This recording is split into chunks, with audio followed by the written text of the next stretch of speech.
Welcome. I'm Dr. Cynthia Cook, Director of the Defense Industrial Initiatives Group in the International Security Program here at CSIS. I'm glad that you're tuning in for what's sure to be an insightful conversation about the heart of U.S. and Chinese air power, fighter aircraft engines. According to CSIS's China Power Project, the People's Liberation Army Air Force, the PLAF, violated Taiwan's Air Defense Identification Zone over 1,700 times in 2022. Additional Chinese fighters continue to intercept American and other allied aircraft in international airspace in a bid to intimidate Beijing's competitors.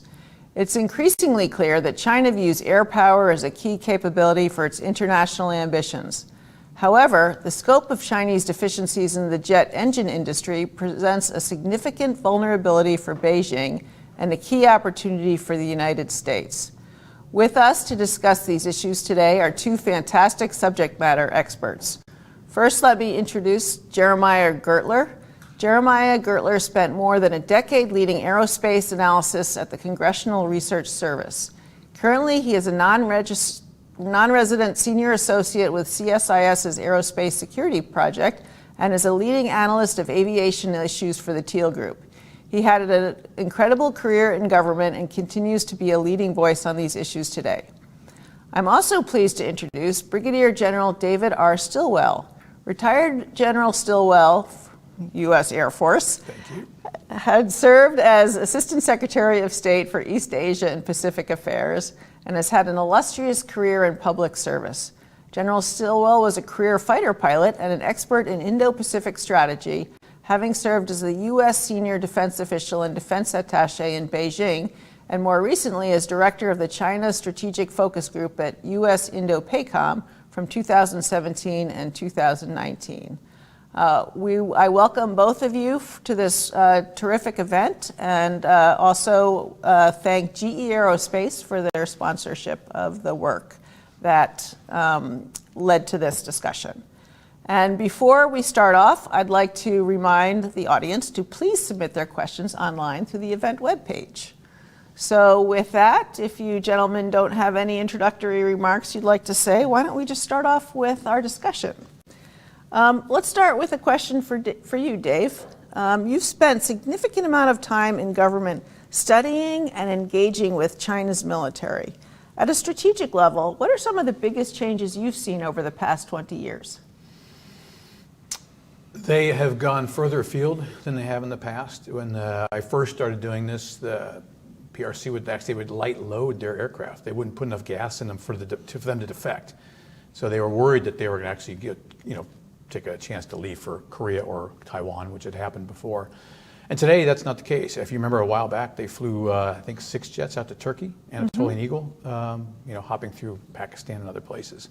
And so they are going further afield, specifically the PLA Air Force. Obviously, with carriers, the PLA Navy, People's Liberation Army Navy Air Force, the most joint organization in the world, is also going further afield. And as we saw lately, centerline crossings in Taiwan and other things are a product of that. So clearly, we're going to have to deal with them not just in the near maritime, but in other places globally. So tell me more about these behaviors that you're seeing. What do you think it means? Why are they doing this?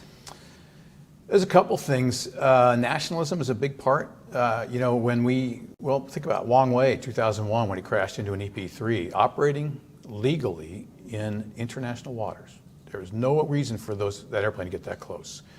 But when he crashed into it, in many cases, he was showing off and showing just how great the PLA Air Force and Naval Air Force's pilots are. And he lost control of the airplane and crashed into one of ours, nearly killing our 24 crew members and then killing himself. And most recently, we saw a similar episode where a J-11 pilot did the same thing. Basically lost control of his airplane and almost ran into one of our reconnaissance SRO aircraft.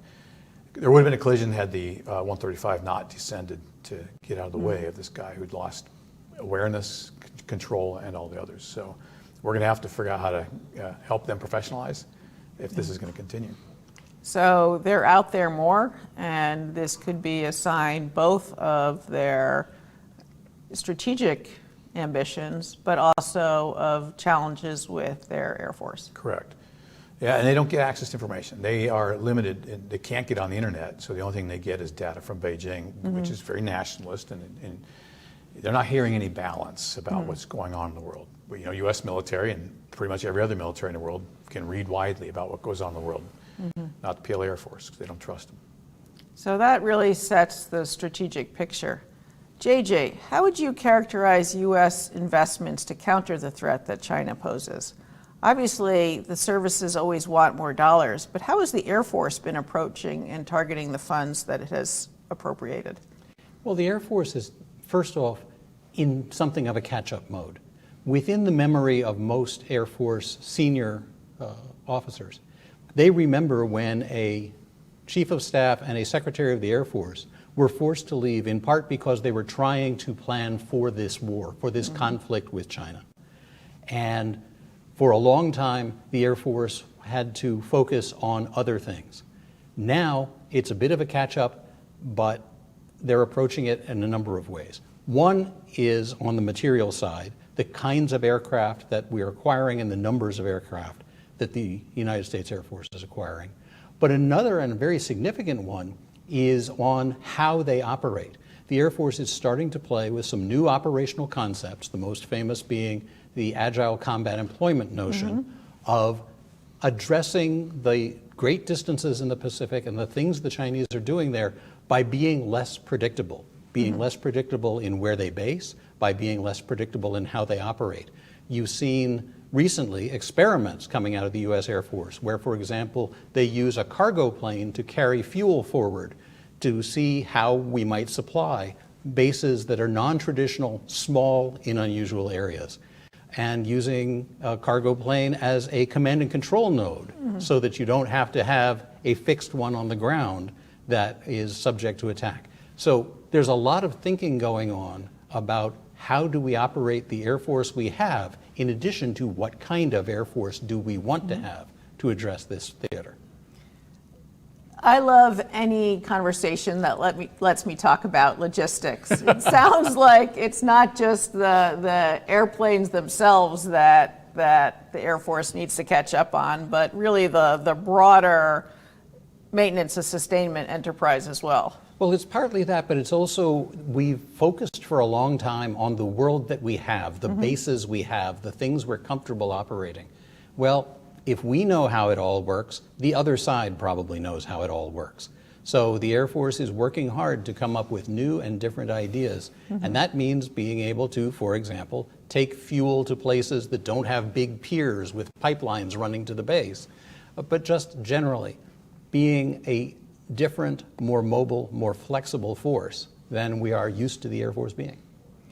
Now, I know that General Stilwell served in the United States Air Force, but of course the Navy also flies planes. Yeah. So can you talk a little bit about how the Navy has been navigating the same problem? Are they following the Air Force model, or what else are they adding? The Navy has a very different problem because they have far fewer bases and fewer options for basing in forward areas. Their bases float. Their bases already move around, but they're pretty easy to find. And we've seen the Chinese increasingly working on ways to keep them farther away out of fighter range and also how to attack them. So the Navy has been responding to that, but their efforts really are part of a larger joint effort to address what's called A2AD, anti-access and area denial, that we see the Chinese increasingly focusing on with all of their systems, not just fighters, not just aircraft, but trying to create space and keep the United States far enough away that we can't touch them. So that sounds like a big challenge for fighter aircraft, the fact that China is trying to limit access to their shores, or to the area. I shouldn't say their shores, but to the broader area. It's a challenge to fighter aircraft if we think about fighters in the traditional way. Increasingly, the United States Air Force and others who think about these things are looking at the full range of platforms the Air Force operates and thinking, how can this one be made relevant? Or does something that we would traditionally call a bomber, because it is large and has a lot of capacity, can that perform a number of the functions that we traditionally think of as belonging to fighters? So this is a big picture question. I'd like to add, though, we have force enablers, and one of those was when we abrogated the Intermediate Nuclear Forces Treaty, which limited weapons for us between 500 and 5,000 kilometers. It was clear the Soviets and the Russians never thought going to abide by that anyway. So in 2018, we finally said, yeah, we recognize the reality and said, we're out. 90-something% of PRC weapons are non-INF compliant. And so we're fighting with one hand tied behind our back. So, as part of getting at the pressures to reduce air defenses and all that, we have the ability now to build weapons in the correct ranges that make A2AD irrelevant. Because now they're not outsticking us, and we can match, kilometer for kilometer. We should be doing that. So there are new approaches and new investments. That is good, and we will get to some of those later in the conversation. There's new I hope. opportunities, but we'll opportunities, see. yes, challenges and opportunities. So let's get back to a question directly relevant to your experience as a United States Air Force fighter pilot. What were some of the capabilities that you needed in your airframe and your engine to safely execute your missions? In your experience, has there been any change in these capabilities since you last flew? And what role does the engine play? I'm a bit of a dinosaur, and so I'm not a fifth generation F-22, F-35 guy, which I know have their own challenges, but just in general, when I told my PRC counterparts that I flew my F-16 around the world, I've circumnavigated the world in 6 separate steps, but over a period of 10 years. In a single engine airplane, they just kind of look at you in just awe because they don't trust their engines, and for good reason. Their engines are not to be trusted because of technology and those other things, especially engines made in the PRC, the Woshan and Wopun series. So it's got to be reliable, and it's got to be an engine you're not worried about losing as you're spending a lot of time over water in a scenario in the Western Pacific. Secondly, as our systems become more electrical, virtual, whatever you want to call it, of course, there's going to be a greater power demand. And then you need an engine that can turn a generator, or generators in the case of the F-16, which has many, because it's an electric jet, needs a lot of electricity. You need to also be able to tap and power off that engine sufficient to power all the systems on the airplane. And again, in my F-16 experience, that's never been a problem. The engines I flew, Pratt's and mostly GE's, were fine. So, how about stealth? That wasn't a part of the 4th generation aircraft. It was not the key part. No. Stealth was integrated in 4th generation as well. There were aspects of that. But again, stealth to me is less power required because you're not transmitting, right? You're not actually putting out stuff. Beyond that, like I said, I'm not a 5th gen guy. I can't really speak to that. JJ, how about you? Do you want to weigh in on that? On the advantages of stealth, we're increasingly in a world, and we're seeing it right now in Ukraine, where if an air defense system can see you, you don't fly. You either don't take off in the first place or you don't return from the mission you took off on.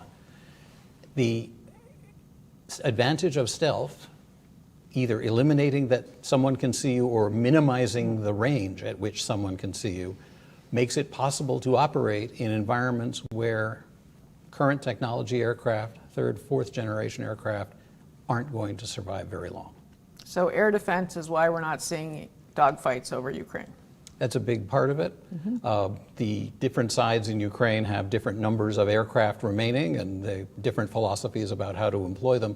But bottom line, both sides have sufficient defenses and proved it early in the conflict that the others don't want to go up against it. No. So in that kind of environment, stealth becomes the cost of admission. Okay, so we understand that it's very important for fighter aircraft. More broadly, looking at China and beyond, where do you see the future of the international military jet engine market? Big question. If you look at the international military jet engine market today, you're talking still about a very small number of countries that are capable of producing competent jet engines. You're looking at the United States, Russia, Britain, France, Germany, to a certain extent Sweden. And the list pretty much ends there. The Chinese are trying to get into that market and trying to get better at it. They started the way they start with a lot of things, by copying some existing designs, trying to make them better. When their copies proved not to last very long, they put a lot of effort into improving those before moving up a step and trying to copy the next better kind of engine. But the differences are much less about the design than in the technologies used to create engines, which include advanced metallurgy. The number of countries, even among the ones I discussed, capable of creating, for example, single crystal turbine blades, very small. An entire durable turbine blisk, very small. These are things that China is still learning to do for itself. They are running 25 to 30 years behind the US. The trick of that is how fast to move to stay 25 to 30 years ahead. So we think of China as a world industrial superpower. You're saying that they're not as good as some other countries in certain capabilities. Not yet. They're very good at paying a lot of attention, picking a subject, focusing on it, and eventually getting there. The question is, with turbines, how fast do they get there? And how far does the rest of the world move while the Chinese are trying to catch up? This is going to sound irrelevant. I promise you I will bring it back to the subject. But I used to drive race cars. And when you are in the lead in a race, you're not flat to the floor going as fast as you can possibly go. You are trying to manage the gap to the person behind you and not let them catch up too much. You're aware of when they're gaining and when you're pulling away. The United States is minding that gap without a lot of intention so far. We've been fortunate that the Chinese haven't been able to accelerate much. If the United States were to move, for example, to a new engine technology, that would open the gap considerably, and the Chinese would still be trying to catch up to what we used to be doing. That is a great analogy. Well, there's export control issues here too, and we can talk about engines if you want. But you can only reverse engineer so much stuff, right? You're always going to be one step short on that. But we saw episodes here recently where there was an American Marine who was teaching Chinese pilots through South Africa how to land on carriers. And so, we've got episodes of some British companies and others who saw the profit motive over the national security problem. And so that's going to be the key part here, is to make sure that well-intentioned, profit-driven Western companies don't give away the store. The PRC, the people in China, are very capable of innovating. It's the environment that prevents them, right? We can't allow you access to the internet because you might find out that there's better ways of governing a country. We can't allow you to comment online because you might decide that maybe we could be a democracy instead of an authoritarian government. So let's not assume the Chinese people can't do this. They're very creative and innovative. Their system prevents that, and that actually works in our favor. Yeah, that's sort of to be expected on military technology, but just what we saw with limiting information in the public health emergency of COVID, I think took some people by surprise. Yeah. Like, why wouldn't you want your citizens to know how to protect themselves? Yeah. Let's go a little bit deeper on the policy issues there. If the United States decides to corral China by limiting their access to key technologies, we're not the only provider, manufacturer, innovator of the types of technologies that JJ just mentioned. How do we get our allies and partners to go along with any policies to help put a pause on Chinese engine development? Well, there's a soft power method of just applying to their sense of security, alliance, friendship, and all that stuff. Well, that doesn't work. So then we go to sanctions, and that's what we've been doing in the electronics and the cyber world. Is we've then sanctioned people for sharing that information. When industry hears about these sanctions, they do get upset because there's research required to say, how many steps is this particular process before it goes to the PRC?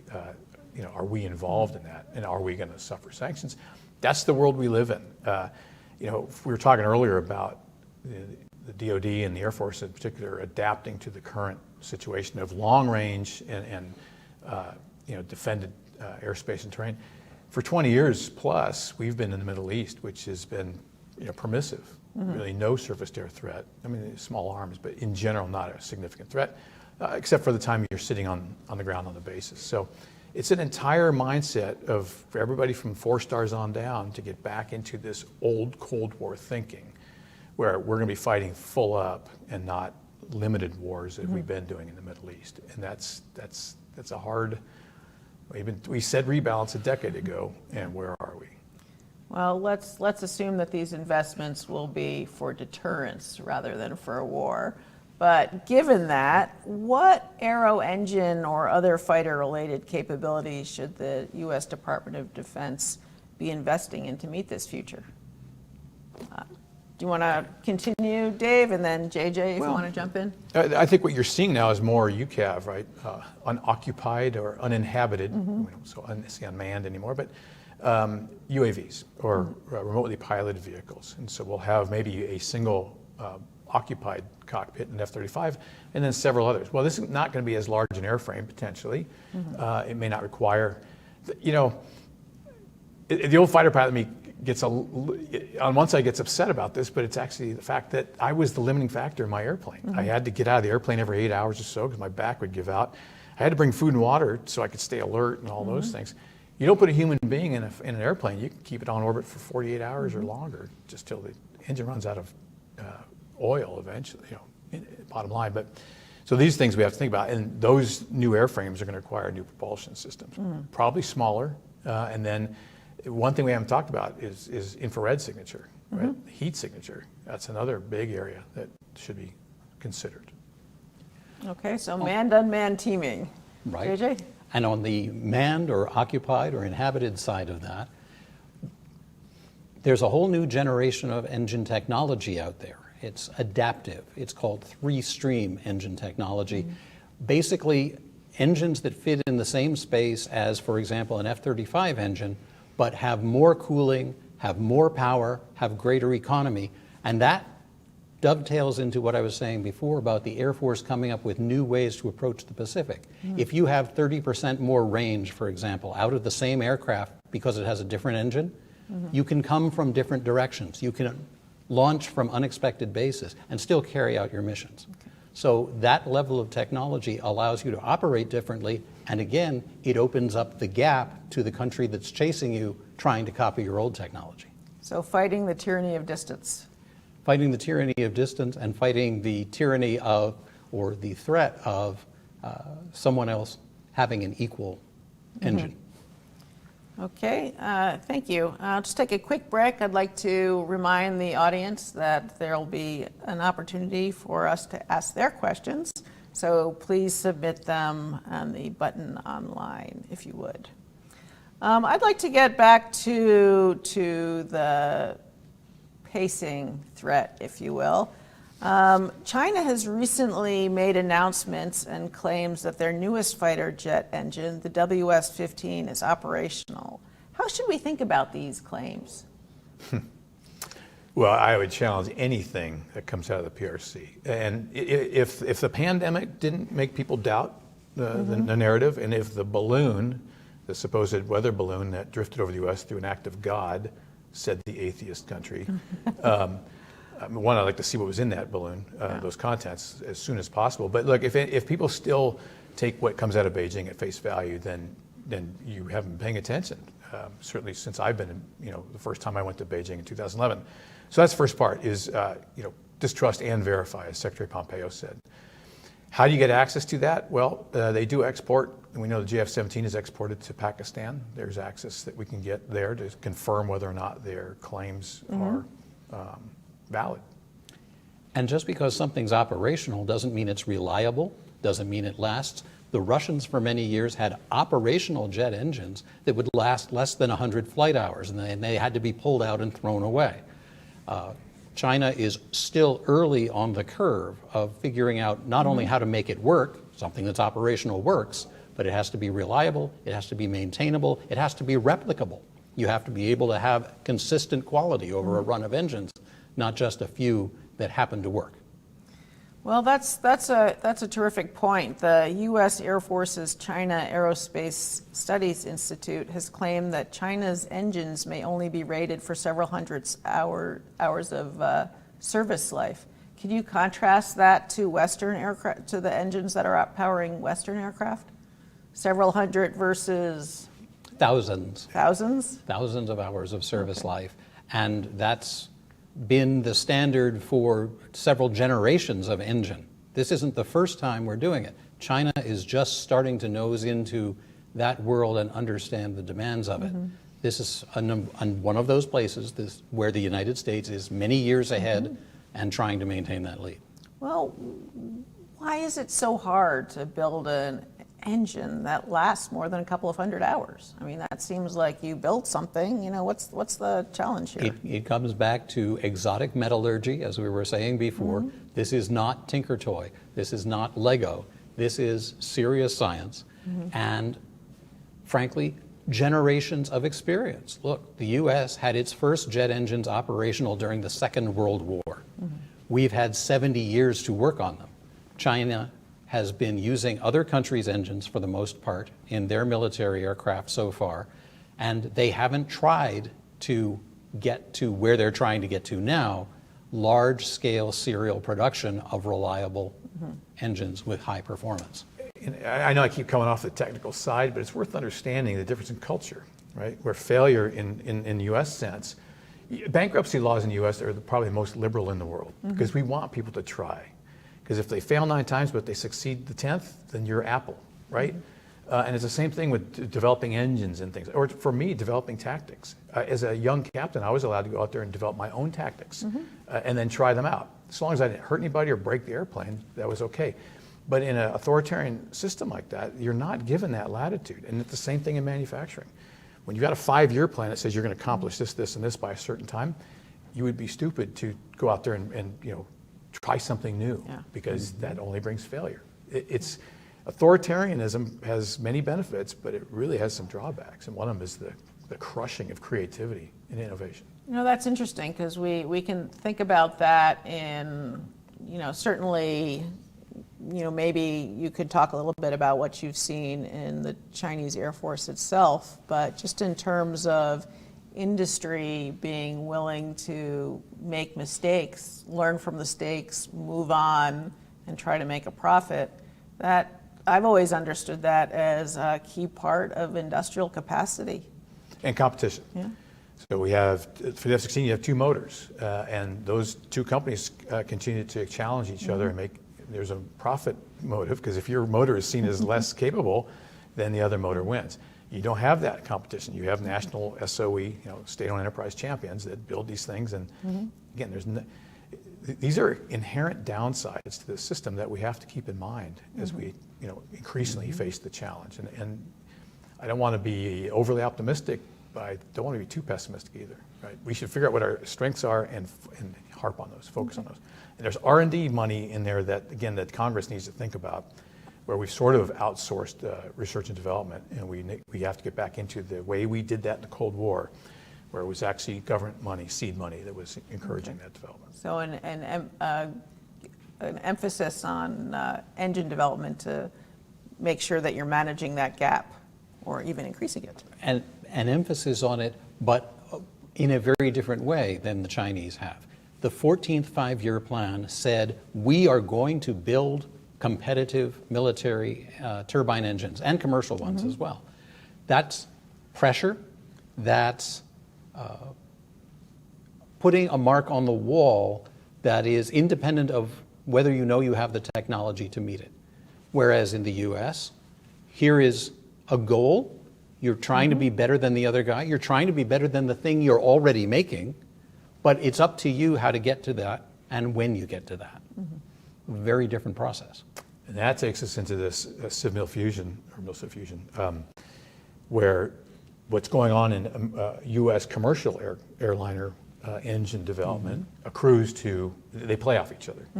And it's because it's a competitive industrial capability, not a specific military capability. As I understand, wobble core and these new ideas for making engines more efficient because we have pressure to go farther on less fuel. Again, those are things that the military can benefit from too. And the Chinese are trying to do both at the same time. They don't have an established commercial turbine engine facility or industry to use to help their military, they're trying to do both things in parallel.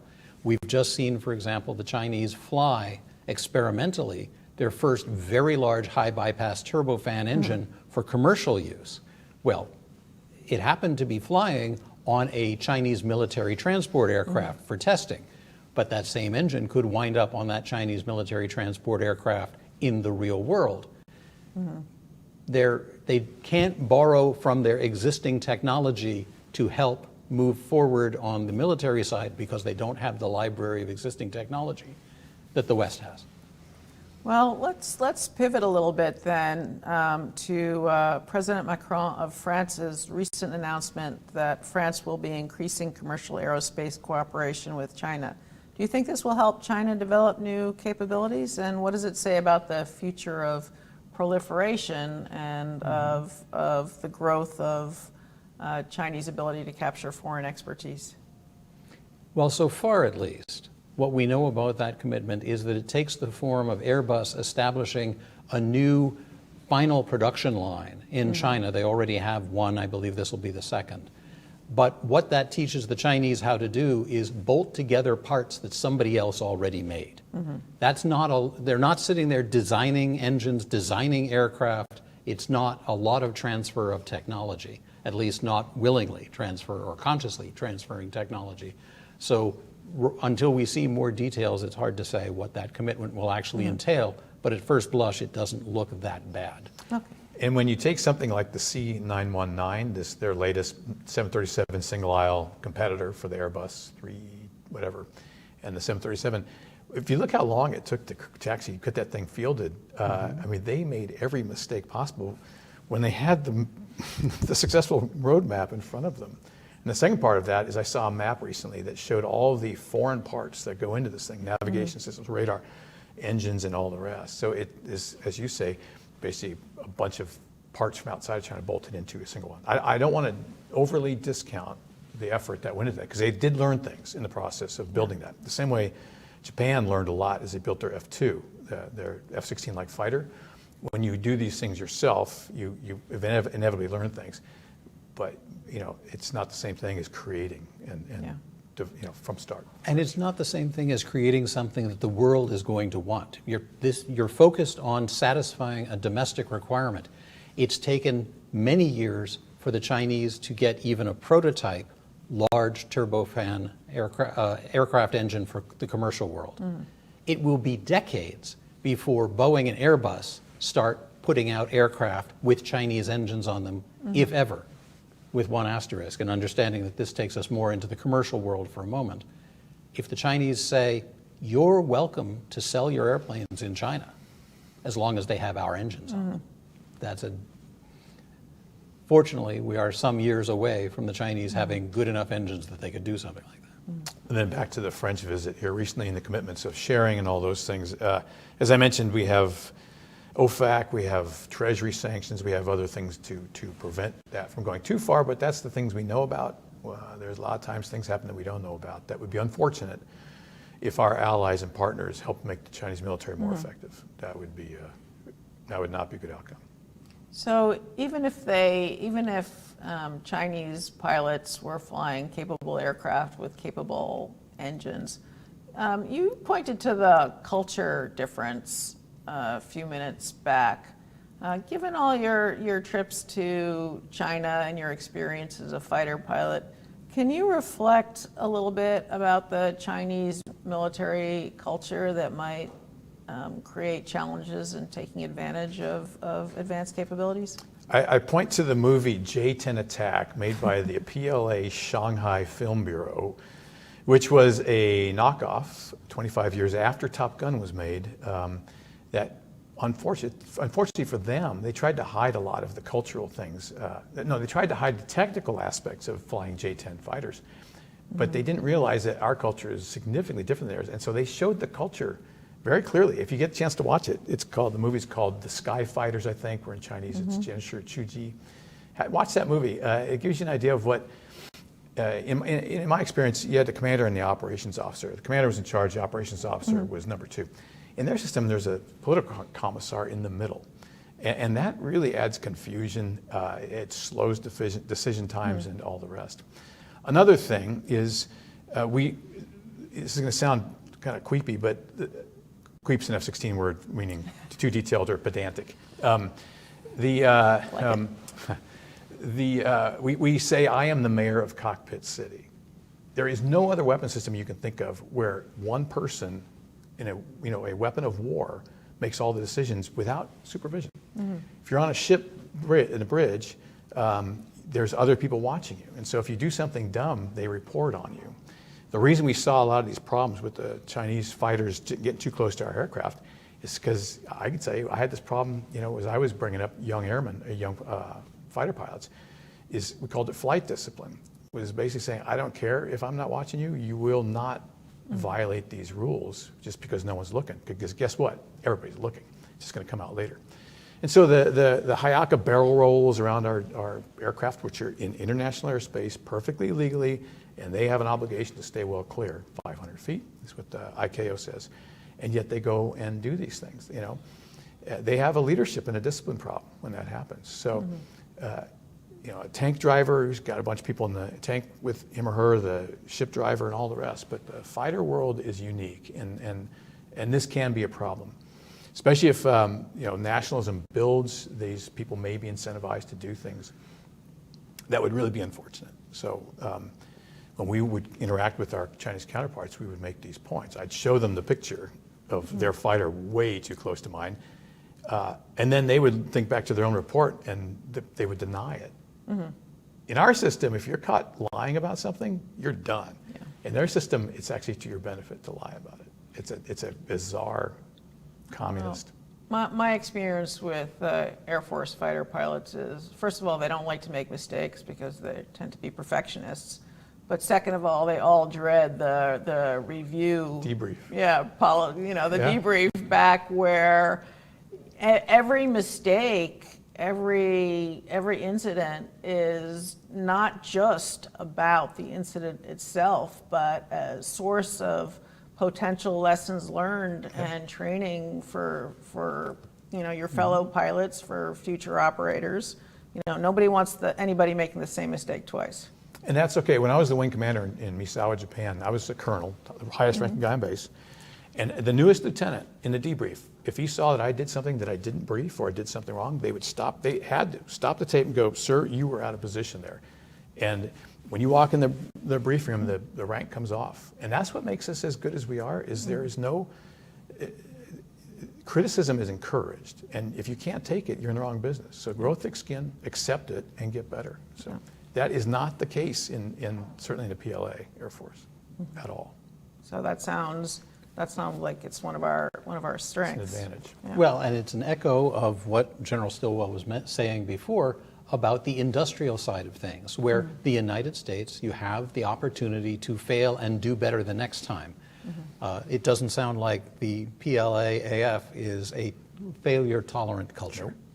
Well, I know, the whole idea behind venture capital is you invest in 10 companies, and if one or two are successful, you can get paid back beyond your wildest dreams. Yep. So that certainly is a part of an overarching culture. JJ, yes. My predecessor, the Honorable Andrew Hunter, the Assistant Secretary of the Air Force for Acquisition, was recently on your Air Power podcast. Yes. You opened with, you can't fly until you buy. The Air Force's FY24 budget seeks to procure 48 F-35s and 24 F-15EXs. What does this mix of platforms suggest for long-term strategic planning for the Air Force? Well, first, it should be noted that while they are buying 24 or asking to buy 24 F-15EXs, that's the end of the line. That's all of the F-15EXs the Air Force intends to acquire. And if you look at the out-year projections in the FY24 budget, the F-35 stays at 48 aircraft per year throughout all 5 years, whereas before it had been down in the 20s per year. Folks have said for a long time that we should be buying far more, 60 to 70 per year, but 48 looks pretty good when you were at 29 before, first. Second, the Air Force has also, and Mr. Hunter has specifically said, that they're taking the money that was going to, at one point, buy more F-15EXs and very deliberately putting it into F-35. And that goes back to your earlier question about stealth and the aircraft that are most relevant for a future fight, most survivable in a future fight, and frankly, most capable in a future fight. The industrial base has got to grow, and I don't know how you do that, because I mean, the last time we built up to that degree was in World War II. If you've ever been to Offutt Air Force Base, there's a hangar. It's now a gymnasium. It's a mile long. I mean, it's incredible. And all the parts that come in one end, and a bomber or a C-47, whatever, would come out the other end. And we were producing these things like that, the arsenal democracy. The Cold War created some of that demand, but we have yet to acknowledge that things have changed. You know, the end of history didn't end, and we are back in a fight. And so the industrial base has got to pick up too. Well, no. I am truly frightened by the concept of a mile-long gymnasium. So getting to the arsenal of democracy, I mean, I've been out there talking about the challenges of surge, but you know, most people talking about surge, including me, are thinking about how do we refill the munition stocks that have been sent to Ukraine in its self-defense. What about aircraft? What about engines? What can we say about surge capacity in those sectors? That it is fundamentally non-existent. Okay. In the times that General Stilwell was talking about, aircraft were comparatively simple, so you could take the Ford Motor Company and put their car assemblers to work building airplanes and get high-quality aircraft out the door. It's a very different prospect when you're dealing with essentially a computer in the shape of an aircraft, which is what the F-35 is. But also, there has not been an incentive to industry to have excess capacity. In fact, quite the contrary, both the pressures from shareholders and from the government have been to minimize the overhead that is inherent in having excess capacity. So you build your plant and you build your production line to build exactly the number of aircraft you think are going to be required by the government. That means there is no such thing as surge capacity. You can't do it in your own factory, you can't do it in someone else's.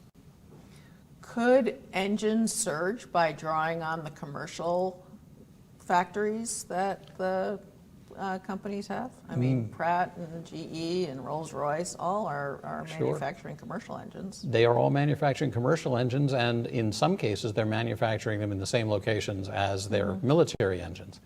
The technologies are similar. The people who work the production line are similarly skilled.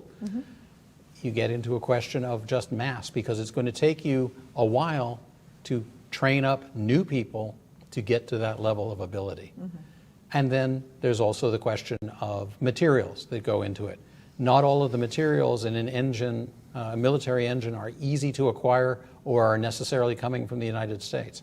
So you are in some cases at the mercy of others when you want to go to expand capacity, but nowhere near as much at the mercy of others as, for example, the Chinese civilian aircraft industry that we were talking about earlier. But this takes us to another question, looking at this problem from the other side, is for the longest time the U.S. military has gone high-tech v low-tech, right? The first offset nukes, the second offset precision, all of which got the Chinese attention. When they saw Desert Storm, they were duly impressed.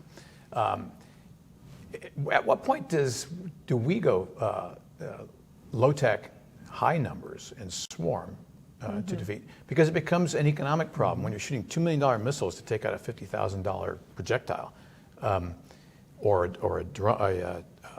decoy. You know, we don't have to be so narrow. We can think more broadly on these things, and we should be thinking more broadly on that. So quantity has a quality all of its Absolutely. own. Right.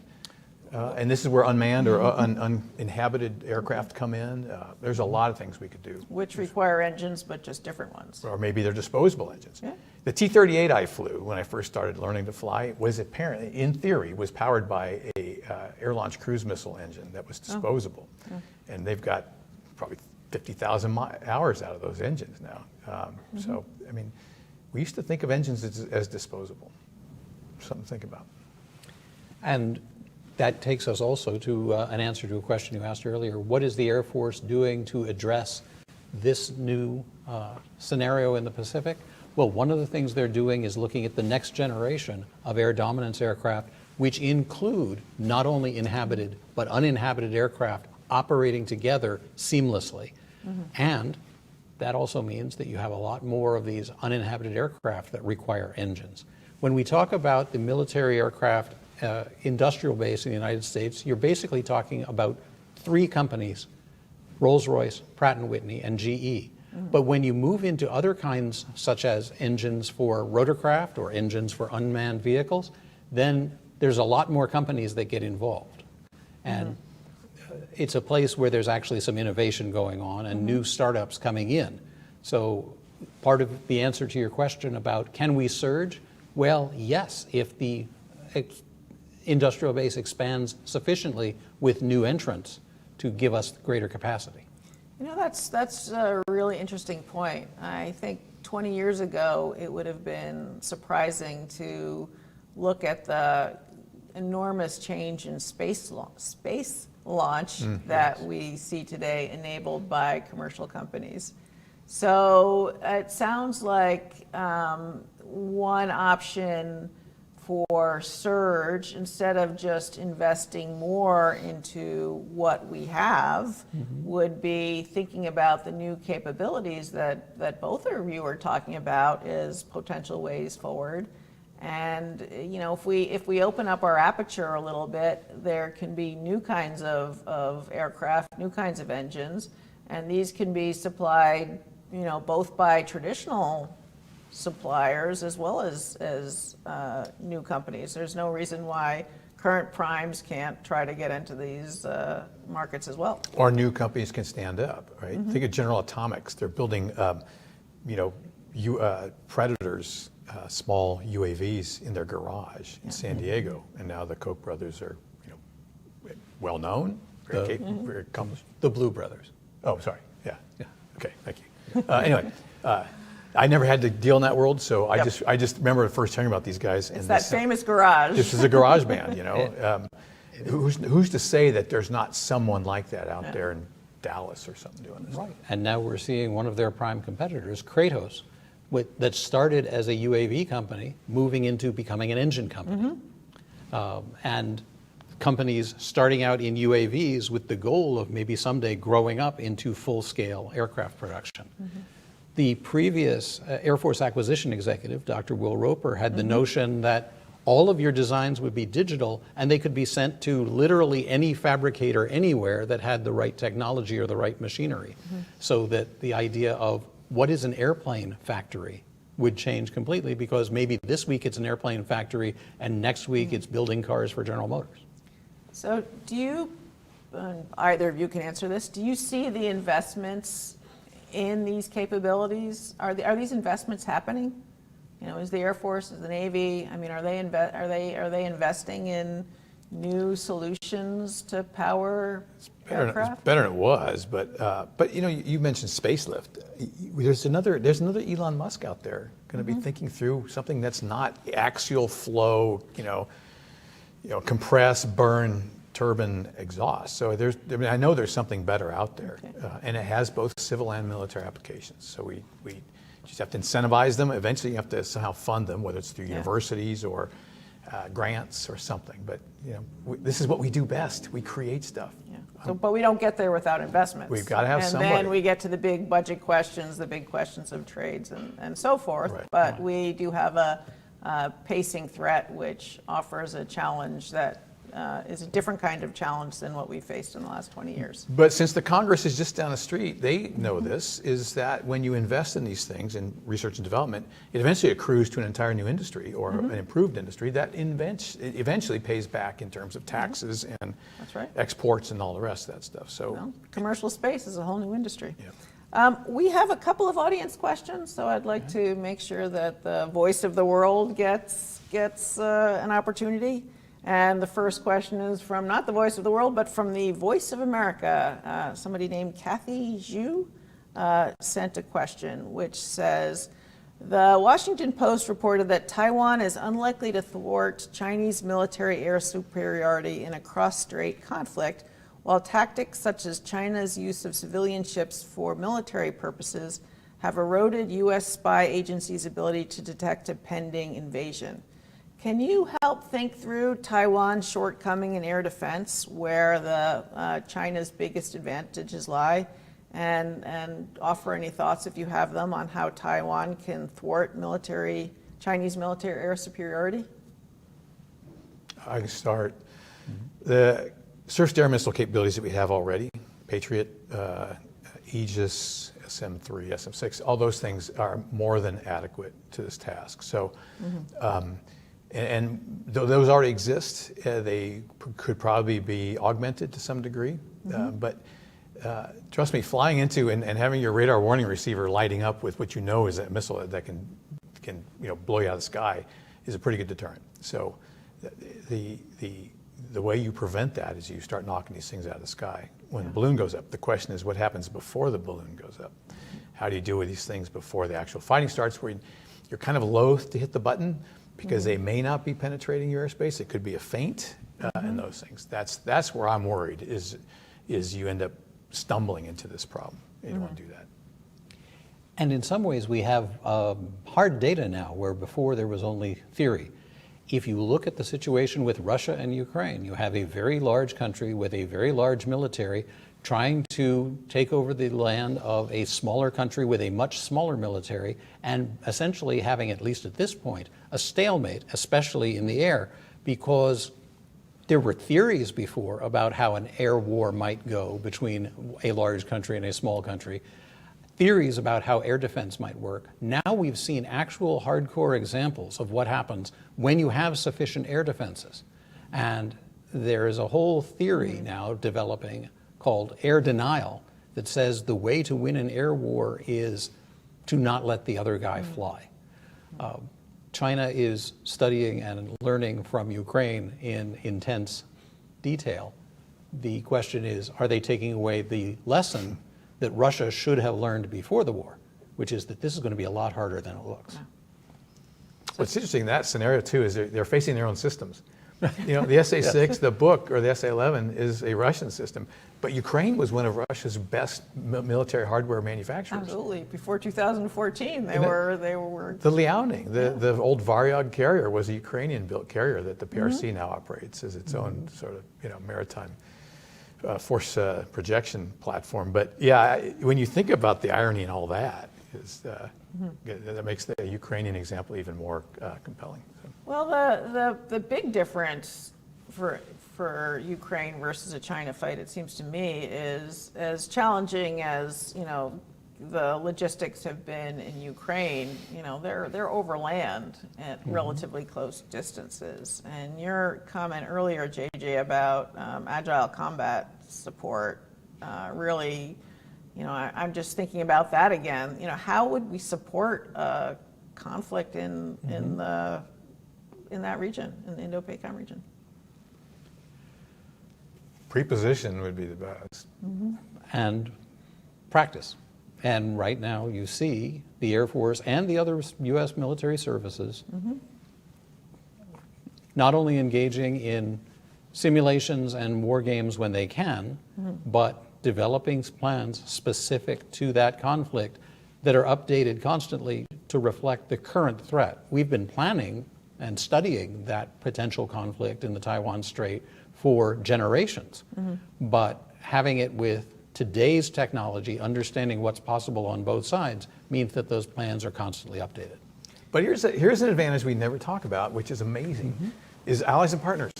We've got friends everywhere. We've got Australia saying it would be inconceivable that we would not be involved in this. The Philippines see the threat, right? That happens if Taiwan's there, and the Philippines is next. And Japan has been outstanding since Prime Minister Abe and now Kishida in committing. And if there is a deterrent message, I can't think of a better one. And oh, by the way, all of our stuff is interoperable, right? We've made it that way on purpose. Even Korea is starting to talk about Taiwan Strait scenarios that they would be involved. So if you're Beijing and you hear the perimeter is going to resist, that's a very solid appetite suppressant. So there's news about China trying to develop its partners. Do you see that will, just as they learn slowly and adapt and try to become expert in military technology, do you see them trying to follow this with regard to developing allies and partners? Well, they're trying, of course, but they realize also that their ideology, the history, 14 contiguous states, they've fought wars with 12, currently fighting one with India today. So in that, to your question, I think that the JF-17 program, since we're talking about engines, is one of those examples of something that could have been a very good thing that is turning out not to be so good in that, one, you design by committee, you get what you expect, and two, it's not been... I was in Zhuhai, and there was a simulator there. There was that JF-17 sort of joint production simulator. And the Chinese engineer had walked away, and so the two Pakistani officers in uniform saw me coming, and they go, "You want to jump in?" I go, "Sure." And as I'm in this airplane, I'm going, "Wow, this looks pretty familiar. It looks like the airplane I used to fly." Well, when the Chinese engineer came back, he lost his mind. And he wasn't yelling at me. He was yelling at the Pakistani officers. So, friend is a variable word, maybe strange bedfellows or marriage of convenience might be more applicable. And of course, there's the advantage to having picked first. When you choose your whole team and then whoever's left is what's available to the other side. Frankly, if you look at the quality of the governments, the quality of the militaries, of the nations that are allied with the United States, and what countries are available to China to ally with, I'll take our team anytime. I think I third what you both have said about that. I think that is a really important capability that we don't always think about it because it's not, you don't bend metal to develop allies and partners. We have a question from online. Elliot G. of Princeton, and again, apologies if I've butchered anybody's names. How would you assess China's development and innovation in UAVs? China seems to be making a lot of progress in building capable drones. Is there an engine challenge for the smaller Chinese unmanned systems or uninhabited systems as well as for the larger ones? That's interesting. If there is, we haven't seen it yet. They're moving very rapidly with regard to UAVs. They have chosen to adopt them more readily than the United States did at first. It took a long time to get over the "there's nobody in it" concept, whereas the Chinese seem very comfortable with that. But this also goes to something that General Stilwell mentioned earlier, which was that the export controls. The United States is very limited in to whom it can sell UAVs. And other countries, particularly China and Israel, are willing to export to a far greater number of countries. China is doing very well with exporting their UAVs and learning all the time from their operations and other countries' operations what works and what doesn't. They're also moving to classes of UAV that the United States, at least in the unclassified world, hasn't even considered yet. Very large, very long range, going back to the notion of what do you send to keep an aircraft carrier away? It could be a large, heavily armed UAV that you don't care if you lose and is a small price to pay for taking out an aircraft carrier. Thoughts? Looks like a giant balloon.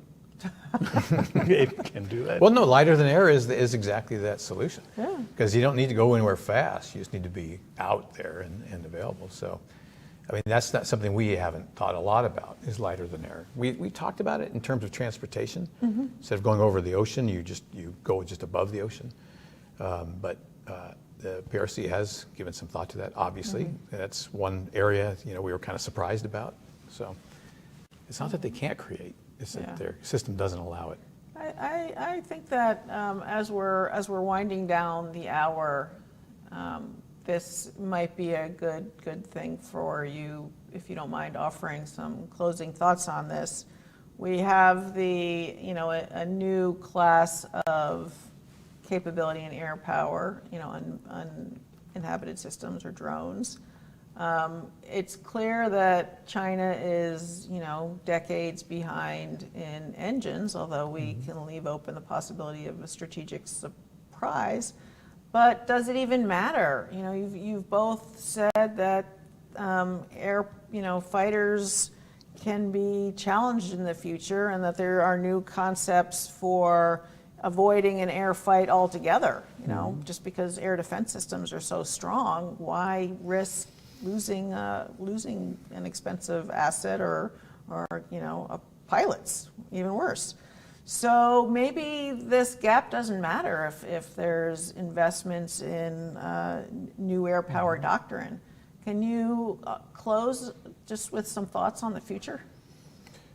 From my perspective, we have, because it's been 20 years in a permissive environment, and it's not to say we haven't innovated. I mean, we've made some great use of like B-52s in a close air support scenario. First time I heard that, I was like, going, what?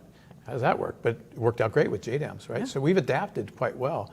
But we have wished away the major conflict. And so there's a couple things I would offer. I'll just say horizontal escalation. Instead of focusing where they want you to focus, where they're strongest, start thinking about where they're weak, and then consider what maybe Charlie Wilson's war looks like in 2020 or 2030. But the other one is information. All these things today, all these high-tech things depend on the ability to gather and then share information. And we need to think, and I'm happy to say that we are, thinking about that seriously. Before a shot is fired, there's an information requirement, and how you gather it, process it, share it, and use it, or deny it from your adversary could make all the difference. So think about information. Thank you.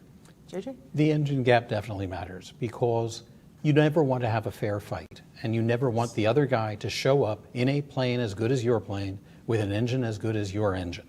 Whether you're going to have a significant head-on-head war, or it's your proxy to whom you sold an airplane fighting their proxy to whom they sold an airplane. And that international market is another big part of the consideration here. If the U.S. wishes to continue to lead in arms exports and having the highest quality munitions available to its allies, the more that China advances, the closer that they get to offering a similar capability, the more countries, as we saw with Pakistan, will get interested in that capability. So yes, it matters, but mostly what matters is having so much more capability that the other side doesn't start a fight. And going back to the idea of managing the gap between where we are and where they are, the more we press forward with technology, the harder they have to run to catch up. And that is a sign that they don't have reason to believe that they would prevail in a fight. All right, so we have to both focus on future capabilities, but we have to make sure that with that focus, we also don't lose focus on really important U.S. capabilities in which we are currently the leaders. So I think that's a good message to close with. Mr. Jeremiah Gertler, General Dave Stilwell, thank you for both of you for your time this afternoon and for coming to CSIS to have this discussion. And I think we should get together and talk about information or some other, JADC2 or some other interesting topic in the future. So I hope to invite you back. Take care. Thanks for having us.